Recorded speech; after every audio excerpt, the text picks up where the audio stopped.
Hey, moms and dads, when you're tired, it's easy to be reactive and be agitated by your kids. So prioritize yourself and sleep better with Cozy Earth's ultra soft, temperature regulating sheets and PJs. Look, we wrap ourselves in Cozy Earth 24/7.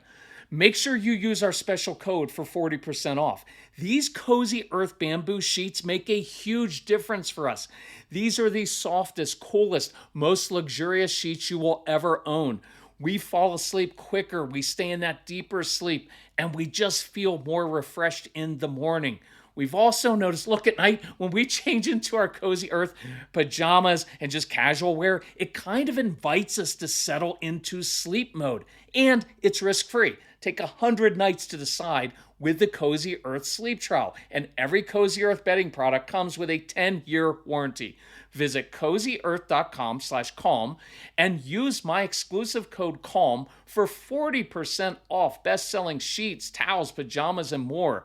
And let Cozy Earth know you heard it from us. That's cozyearth.com/calm with the code CALM for 40% off. Around this time of year, a lot of our kids kind of get stuck in school. They're tired, they shut down. So I encourage you to check out IXL to jumpstart your child's love for learning at ixl.com/Kirk. IXL is an online learning program that can be used by any student from K to 12, whether they're struggling in a particular subject or if you're homeschooling. IXL uses engaging video tutorials and positive learning games that teach your kids the way your kids learn best and to give your kids control over how they learn and what they learn about, because your kids can explore any topic in any grade level. And our kids thrive on positive feedback, and IXL consistently reinforces success. Make an impact on your child's learning. Get IXL now. Calm Parenting Podcast listeners get an exclusive 20% off an IXL membership when you sign up today at ixl.com/Kirk. So visit ixl.com/Kirk to get the most effective learning program at the best price. The first question we almost always get from parents is, what consequence should we give our child to change his or her behavior? And as you've heard me say repeatedly, consequences simply don't work that well with strong-willed kids. But I do want to show you how to use them when necessary.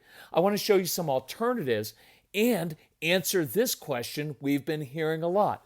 Isn't giving my child a consequence threatening them? So that's what we're going to address on today's episode of the Calm Parenting Podcast. So welcome, this is Kirk Martin, founder of Celebrate Calm. You can find us at celebratecalm.com. If you need help, reach out to our son, Casey. He gets this because he was always kind of struggling with behavior when he was a little kid, right? It wasn't until I learned how to control my own behavior and my own emotions that he learned how to control his. Kind of interesting, isn't it? But if you need some help, reach out to Casey at CASEY at celebratecalm.com. Tell us about your kids, whether their ages, what are you struggling with? We get together as a family, we discuss it, we reply back to you, usually pretty quickly with some very practical tools to help you, because that's what we do. If you need help with any of our programs, booking training, just reach out to Casey. Remember, discipline, I don't want to forget to say this.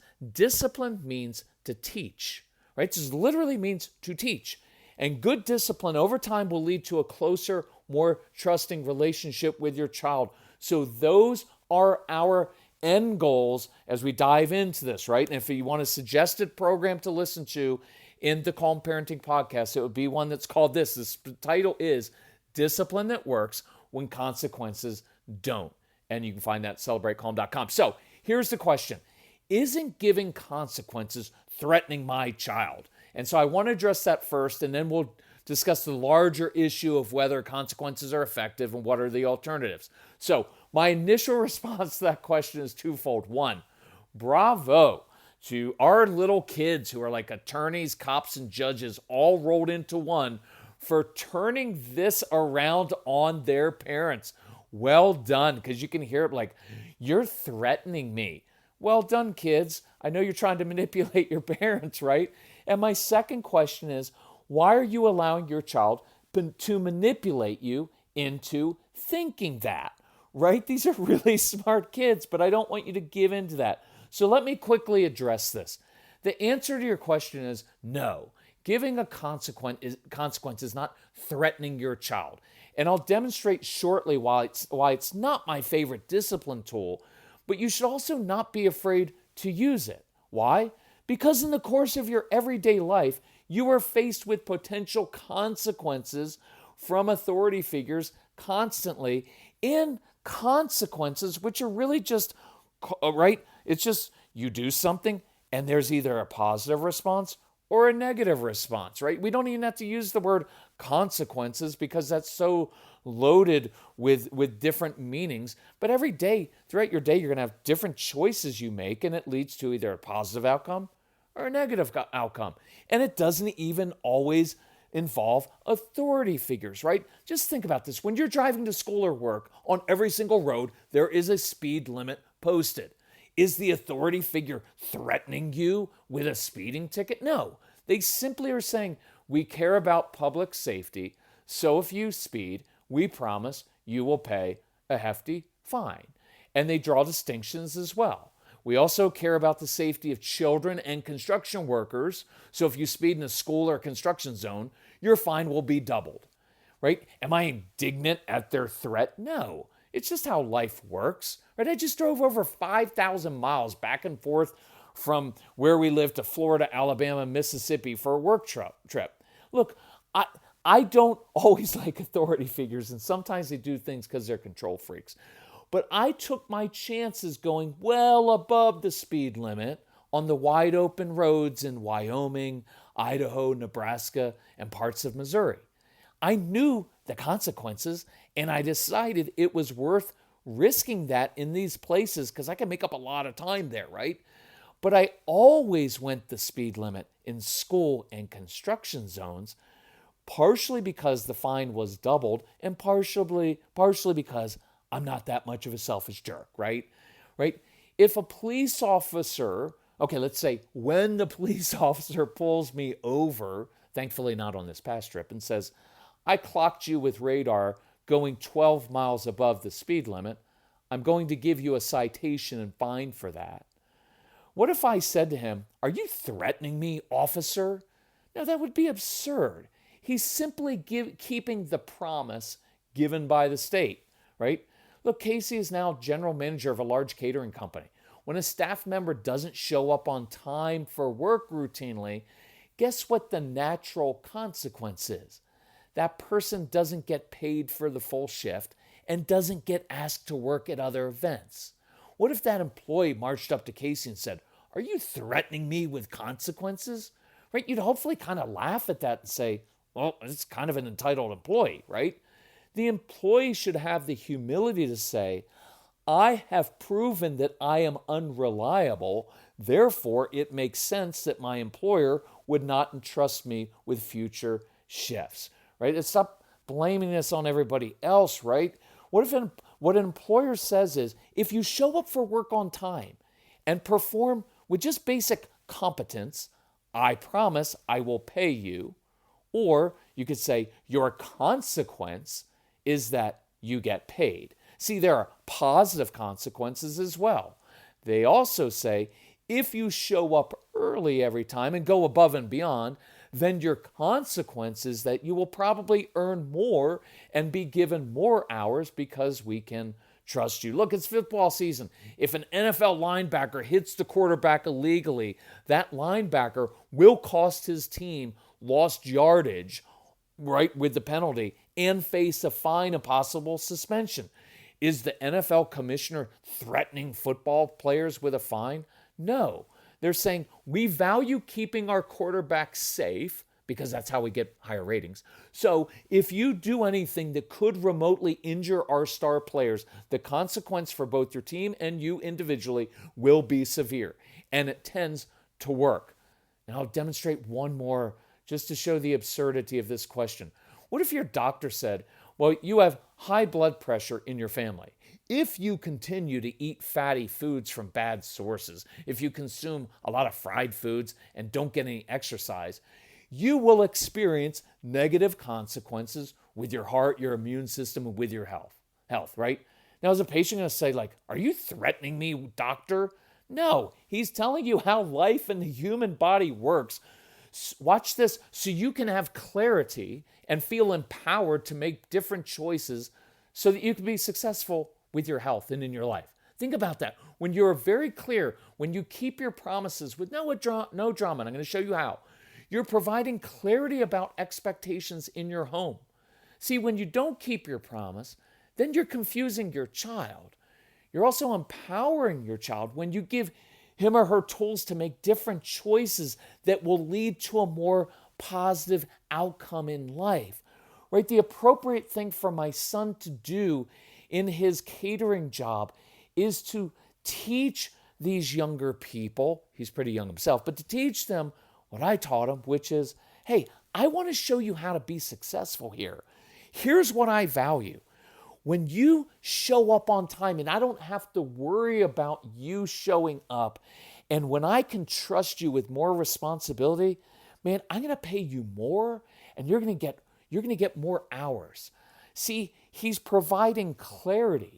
And when he also says, look, when you don't show up on time, I can't trust you, so I'm not going to schedule you anymore, and that's going to hurt your paycheck. He's providing clarity. He's not threatening them. He's showing them, and it's actually a very loving thing to do of, I want you to be successful in this world. Here's how to do that. I'm showing you, teaching you how to succeed in our home and in the real world. Right? It's also empowering because your child has a choice and they can see how that can produce either a positive or a negative outcome. Consequences aren't always negative. They're often very positive, right? If it helps you feel better and helps your child receive it better, stop using the word consequence so much because that's a trigger word, right? You just say like, hey, this is just how life works. This is how we roll in our home. So Mrs. Calm told me yesterday, I wish I had begun drinking AG1 sooner. My stomach has felt so much calmer and I'm more regular. My AG1 in the morning provides some consistency I really crave.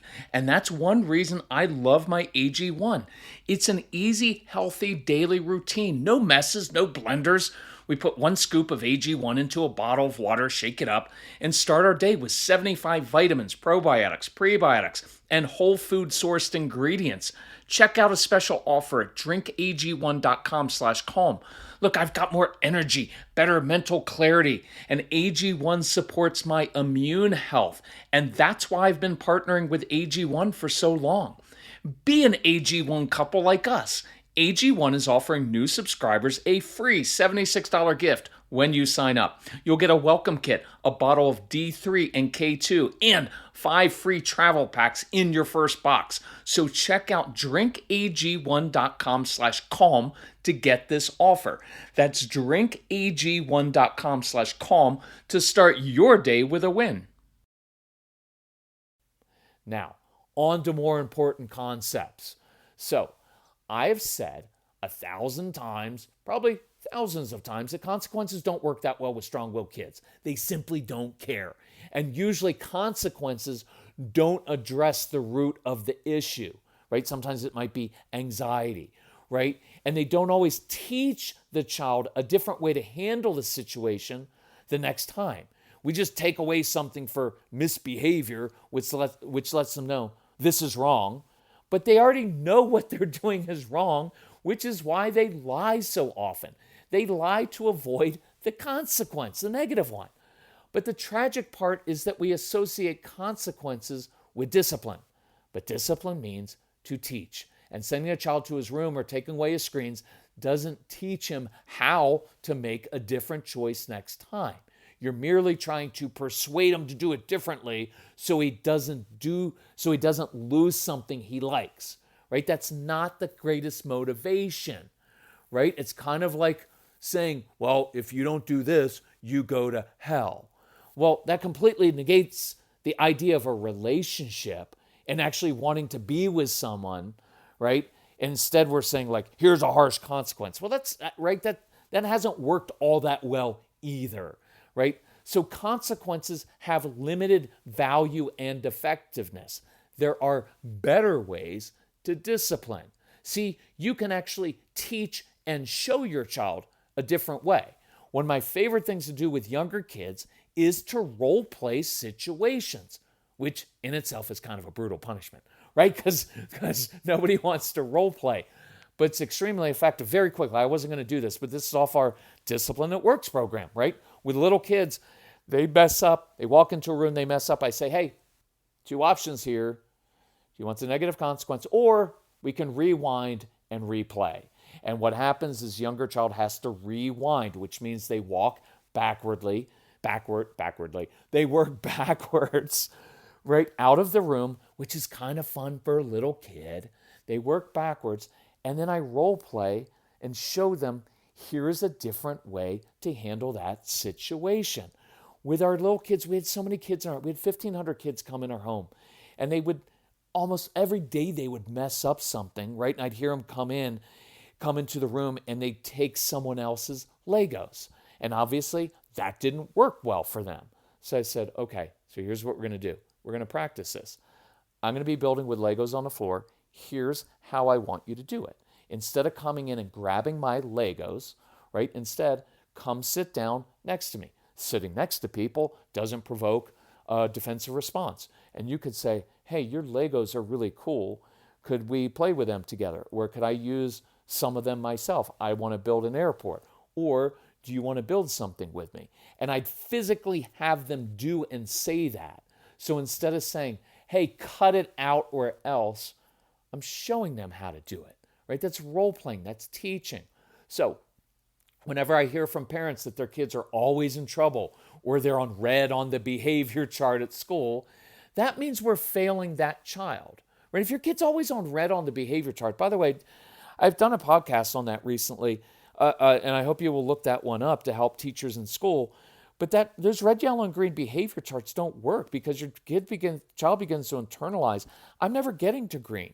And if I'm going to be on red anyway, I may as well double down and make it a really bad day. It just reinforces failure, right? So we're actually setting our kids up for failure, right? Because we know this student, your child struggles in a certain area, and yet we simply say, don't do that or else, right? Then we act mystified when the child's behavior doesn't change. But what if instead of punishing a child continually for failing, because that's what we're doing, if you keep doing this thing wrong, you get a punishment. What if instead of punishing a child for failure, we actually gave the child tools to succeed? We proactively came along and said, I know this child struggles with blurting out, or he struggles to sit still in his seat for 45 minutes. What if we showed the child how to succeed in different situations, right? And I pulled that child aside and I said, man, I could really use your help. Man, when I'm teaching, my mouth gets really dry, and I know you need to move a little bit. Why? Because you got a lot of energy, and that energy is going to serve you well in life, right? It's going to serve you well in life, my friend. But in our class, you're going to have to sit. But here's what we're going to do. I need some help. I need you to refill my water bottle. So you and I are going to have a secret signal. When I touch my ear like this, when I give you a certain look, I want you to get up out of your seat. You get my water bottle, take it to the back of the room. You refill it. You bring it back up, sit it on my desk. Man, that would really help me out. You up for that? And now I begin to give that child an opportunity to do a specific job helping me. It only takes them 23 seconds to do it. It's specific and concrete. And at the end of that 23 seconds, when he sits that bottle down on my desk, I can say, hey, nice job, thank you. I just created a success. And I can start teaching that child, hey, this week, really good helper, my friend. This next week, I believe you're capable of sitting for 29 minutes in my class before you get the secret signal, right? I'm beginning to teach him and show him impulse control, so I create a success instead of one more admonishment that gets internalized into I'm a bad kid, right? The other thing we say over and over again is relationships and connection change the human heart. Connection changes behavior and fosters more cooperation, right? Humility breaks down walls and leads to contrition instead of a forced apology, right? For those of you who are people of faith, it is the goodness of God that leads people to change their trajectory in life, not the threat of punishment. And I don't know why it's so hard for us to throw off that medieval mindset of prisons and torturing people in dungeons. It didn't work in 1542, and it doesn't work in 2023. So Look, I'm going to show you how to do consequence in a minute, okay? I'd rather do all these other things first. But that said, consequences are necessary to let a child and an adult know there are boundaries. I don't like speed limits. I'm 57. I'm pretty aware of what an appropriate speed limit is in a different zone based on 40 years of driving. That said, there are boundaries on how fast I can go, except out west. So, while giving consequences is not my preferred go-to, sometimes they're necessary, and there's nothing wrong with that. Now, when I do give consequences, I'll just be honest, mine are meaningful. I don't mess around. I don't do them often. I did not do a lot of consequences with Casey, but when I did them, I didn't mess around. They were meaningful. When I do give consequences, I'm not angry. I'm not harsh. I'm not making it personal. You never listen. I don't do shame. If you would learn to listen better, if you would have done what I said, you wouldn't be losing this. All those things, I don't have to go there. I'm simply letting you know this is a huge, important boundary that you should recognize and respect for your own good. And as in real life, when you ignore important boundaries, the natural consequences can be pretty severe. So I just want you to know that. Now, I'll use this example. It's maybe not even the best example, but it popped into my head, and I like it. So it was leaving for school on time, right? Because there was a period of time where I'd drop Casey off at school, then I would go to my corporate job. And if he was late, that had a huge impact on my day. And look, for many of you, that's reality, right? You got to get to work, and you can't always be like, well, I know my child struggles like this, and so it's okay if he's late. No, it's not okay if he's late. This is important. So I instituted this at one point. Say, Case, from now on, here's how it works. We will leave at exactly 7:27 every morning. I always use the interesting time limits because it sticks in the child's brain a little bit, and it says this is specific and meaningful. Okay, so we leave at 7:27 every morning. I only have one goal for you every morning, Case. Be in that car at 7:27. I don't care what you look like. I don't care what you smell like. I don't care what's in your stomach. Right? If you want to sleep in the clothes you're going to wear to school the next day, I don't care. It's brilliant. Sleep until 7:26. Grab that Pop-Tart you hid under your bed because I knew you hoard food up there. You can roll half asleep into my car at 7:27. You can even leave your shoes in here the night before. I don't care. If it's motivating, I'll hide your breakfast in the backyard and you can forage for it in the morning. I don't care. See, a little side note. I'm giving my child tools to get ready in the morning, trying to create a success, right? For some of your younger kids, it's, and I did a whole podcast on morning routine on this. It's creating that treasure hunt in the morning to get them out of bed. It's having connection with my son in the morning of listening to a certain type of music that he loves if he's ready on time. There's connection. And I'm also giving him ownership over how he gets ready. See, there are tools. It's not just, you know what, I leave at 7:27. If you're not ready, there's going to be heck to pay for that. Right? I'm not just saying that. I'm giving tools in addition to that, but this is part of it. And so here's what it is. Be in the car at 7:27. If, however, you are late, here's what is going to happen. See, I'm avoiding using the word, here's the consequence. Here's what's going to happen. For every minute you choose to be late, important language there, because he's choosing to be late. He is choosing that, right? Now I know, so you're not triggered. I know that many of our kids with ADHD and other issues, it's not always just a choice. It's that they do struggle with time management. They do struggle, and that's why I'm giving them lots of tools, okay? But for every minute you're late, that is a minute you have stolen from my day, and my time is important. So you will have chosen to forfeit 10 minutes of your screen time that night. So basically, every minute you're late, you forfeit 10 minutes of screen times, right? At times I use this language. If you choose to be late, I promise you will lose 10 minutes of your screen time, because I like the word promises. So his response was obvious. Well, that's not fair. And my response was equally obvious. I don't play fair. I play to win. and my time is more important than yours. Because it was. Look, I know this is going to rub some of you the wrong way, but stop acting like your kids, like everything is equal, right? That you're just equal. Look, your kids are deserving of an equal amount of dignity and respect and kindness. But they don't treat them as equal to me in every way. I am the leader, and I do have more wisdom, and I do have more responsibility. So I do set the ground rules. And in our society, sometimes we're breaking that down where it's all equal. You know, if you've listened to our podcast, I do a lot of problem solving with kids. I listen. I'm curious. I try to find out what's going on. And I try to be compassionate and patient and understanding and give them tools. But if you do not have certain ground rules and you do not take a leadership position in your home, that child is going to feel rudderless. Like, who's running the home? Listen, I have no problem saying I'm the leader in the home. My wife and I are leaders in the home. Why? We have more wisdom and we have more responsibility. So I do set the ground rules. Not as a harsh dictator. Maybe that's where some of you are getting caught up, is that I'm not doing the old school thing. I hate that thing of like, well, this is a dictatorship. Well, I've been to former communist countries and countries where they had dictatorships. Guess what?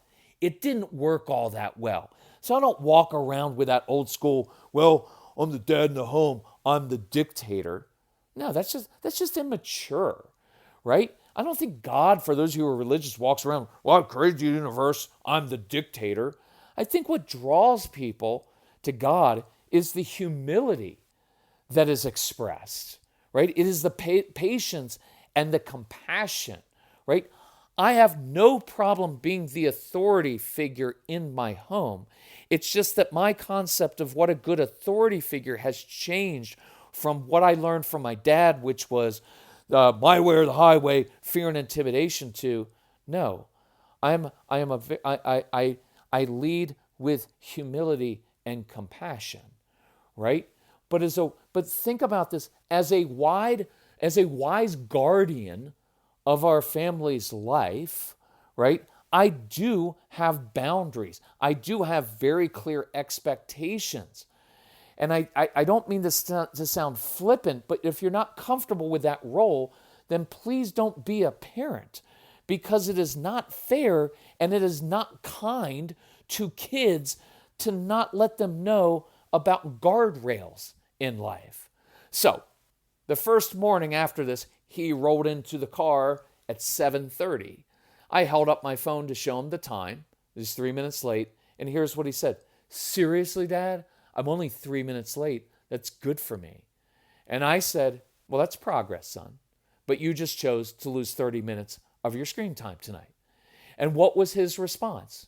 Dad, thank you for being consistent and following through so I can count on you. It makes me feel safe as a child.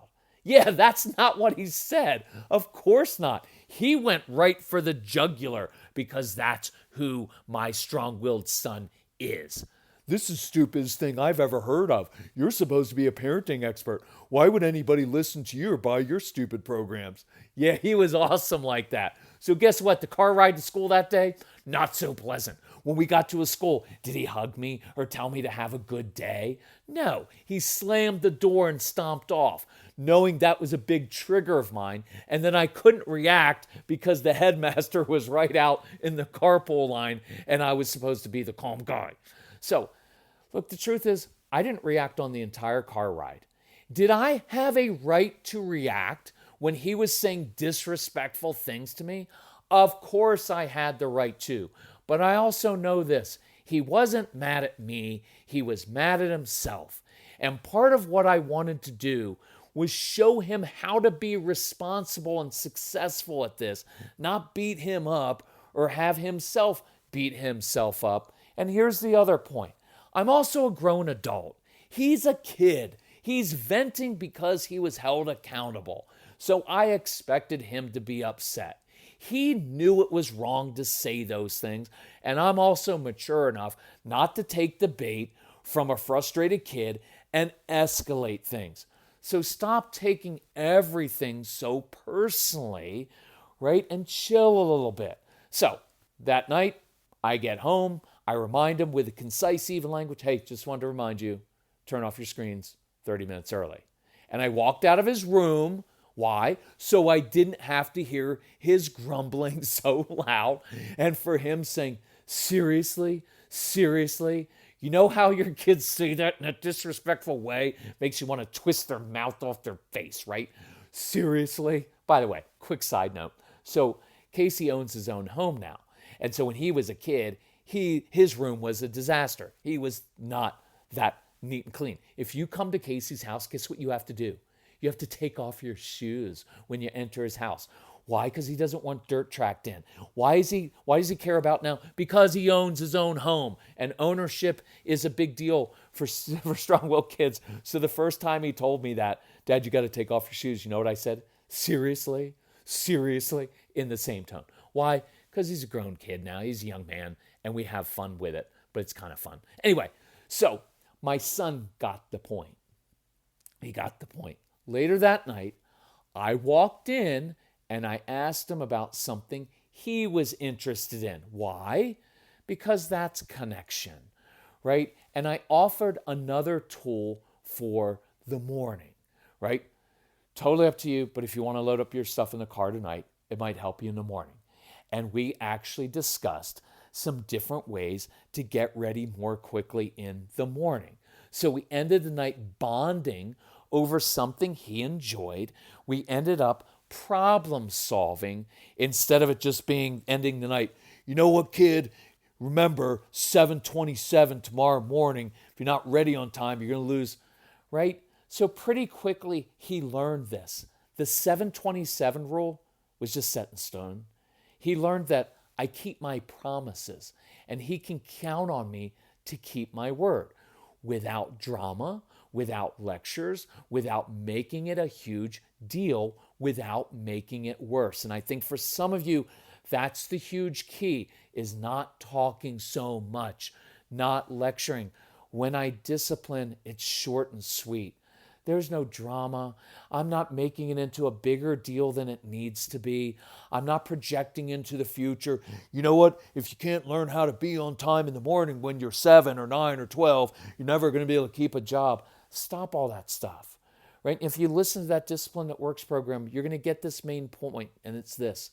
When using this tool for discipline, i.e. consequences, right, you are teaching your child a couple valuable things.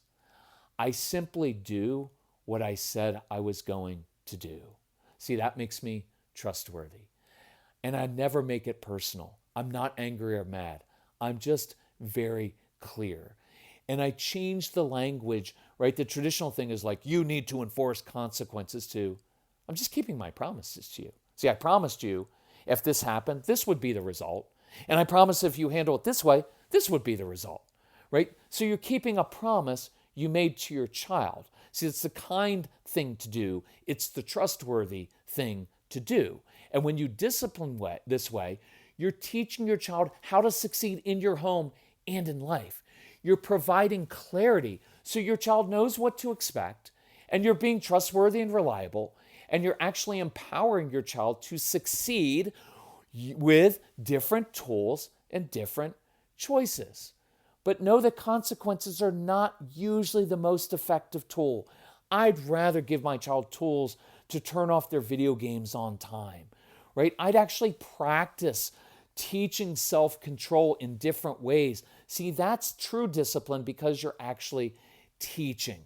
And discipline means to teach. And good discipline will lead to a closer, more trusting relationship with your child. Remember, those are our end goals. So no, consequences are not threatening your child. Don't allow yourself to be manipulated by your kids. And please do remember that consequences are not the most effective or the only tool. I do prefer teaching, role-playing, creating successes, and connecting over consequences. As you go through the Calm Parenting program, and you get it right on this easy-to-listen-to app that you can share with your spouse. I don't care. You can share it with teachers, right? That would be very helpful too. As you do that, you're going to learn so many different tools that go beyond the traditional approach that actually work with a strong-willed child. If you need help with that, reach out to Casey at celebratecalm.com. He'll help you out if you need to find help financially, or just go to the website, get the Get Everything package, because then you have everything that we've ever created. It will change your family. So thank you for listening. Thanks for sharing the podcast. Hope to talk to you soon. Bye-bye.